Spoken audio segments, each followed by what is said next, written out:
સો good morning મિત્રો, જય સોમનાથ, જય માતાજી. તો વાગી ગયા છે 7:40 અને શરૂ કરી દીધું છે આજનો આપણો વ્લોગ.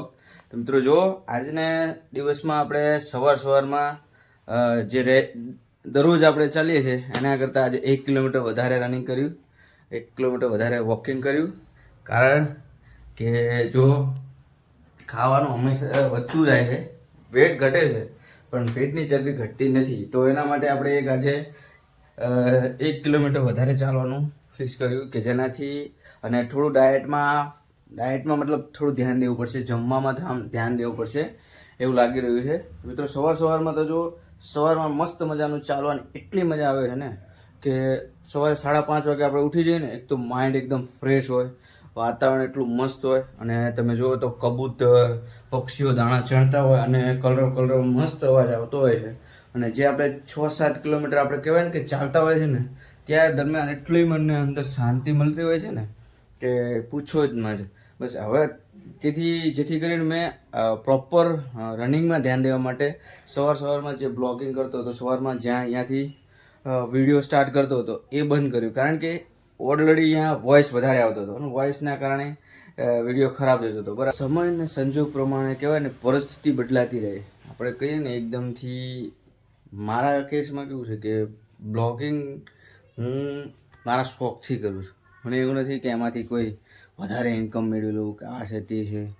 હું થોડો સમય આપીને સમય સાથે આગળ વધવા માગું છું કે ભાઈ આજની જનરેશન મુજબ આપણે જે કામ કરી રહ્યા છીએ કે ભાઈ આજનું ભવિષ્ય આપણા બાળકો માટે કેટલું સાબિત થશે. આપણે આજ શરૂઆત કરી રહ્યા છે તો એના ફળ આપણા બાળકો કેવી રીતે મેળવી શકશે એ વિષય સાથે આપણે કામ કરીએ. કારણ કે જ્યારે મારા બાપાએ મહેનત કરીને ત્યારે હું આજે આ પોઝિશન ઉપર છું.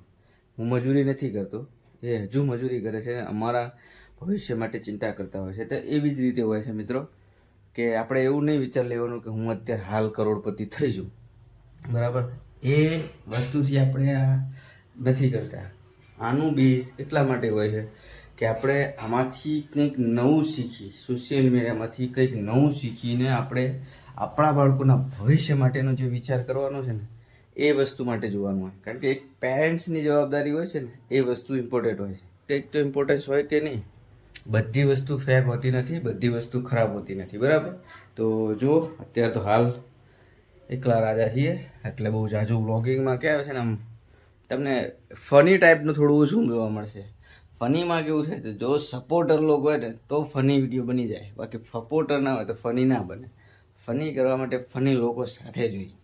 તો આપણે કોશિશ કરતા રહીશું, આગળ વધતા રહીશું.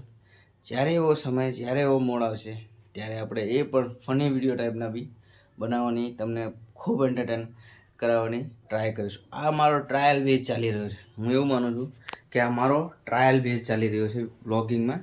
આ ટ્રાયલો જેટલા બી મારા સક્સેસ જતા જશે ને એ ઉપરથી હું મારું બ્લોગિંગ એટલું જ મજબૂત બનાવીશ. બરાબર મિત્રો, લોકો યુટ્યુબ પર 5-5 વર્ષ કાઢે છે ને પછી બી સક્સેસ થાય છે. 80 ચેનલો બનાવીને બી સક્સેસ થાય છે. એટલા માટે નેગેટિવ નહીં વિચારવાનું, પોઝિટિવ રહીએ છીએ ને પોઝિટિવથી જ આગળ વધવાનું છે. ખોટું બોલીને કોઈને રાજી કરવાના થતા નથી. જે છે એ રિયાલિટી છે, તમે જોઈ શકો છો.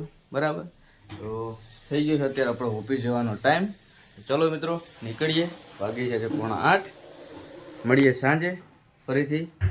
ચાલો મિત્રો, બાય બાય, જય સોમનાથ. ચલો મિત્રો, સાંજ પડી ગઈ છે, વાગી ગયા છે 6:30 અને આવી ગયા છે આપણે ઘરે. તો હવે જઈશું આપણે બજારમાં શાકભાજી લેવા માટે અને થોડો આટો ફેરો થઈ જાય. કે ફ્રૂટ બૂટ લેવો હોય નહીં લઈ નહીં, શું લેવાનું હે? ચાલો તારે, ચાલો મિત્રો જઈએ બજાર. જો મિત્રો મસ્ત મજાનું રીંગણાનું શાક છે અને અમારી લાઈટ છે ને લબુક ઝબુક ત્યાં રાખે. તો થઈ ગયું છે તૈયાર જમવાનું. ખીચડી છે, દહીં છે. દહીં નાખ્યું કે ના નાખ્યું? ત્યાં અંદર દહીં નાખેલું પણ દેખાતું નહીં દહીં. ચાલો મિત્રો થઈ ગયું જમવાનું તૈયાર. આવશે આજે રીંગણા ને દહીં, થોડું ખાટું મીઠું બનાવેલું છે.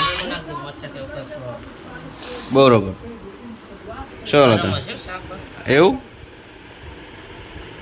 સરસ. ચલો આ વ્લોગનો આપણે કરીશું અહીંયા એન્ડ. મળીએ ફરીથી નવા વ્લોગમાં. ત્યાં સુધી જય માતાજી, જય Somnath, take care, bye, good બાપા.